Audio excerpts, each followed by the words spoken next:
ایک وظیفہ بتاتا ہوں، یہ آج کل کے پیروں کے وظیفے نہیں، میرے نبی کوئی بڑے وظیفے نہیں بتاتے تھے، بڑے چھوٹے چھوٹے مختصر۔ ایک صحابی نے عرض کیا، یا رسول اللہ رزق کی تنگی ہے، کوئی وظیفہ بتا دو۔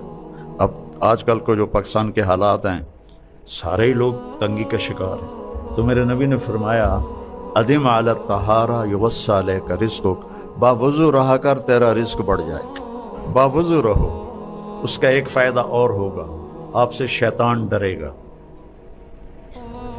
اور تیسرا فائدہ اللہ آپ سے پیار کرے گا، چوتھا فائدہ فرشتے آپ سے پیار کریں گے، پانچواں فائدہ باوضو مر گئے تو شہید مریں گے۔ تو اتنی چیزیں اس وضو کے ساتھ جڑی ہوئی ہیں، تو پھر نماز پڑھنے کو بھی دی چاہے گا۔ صرف وضو کے کرنے کی سستی سے بچے نماز چھوڑ دیتے ہیں۔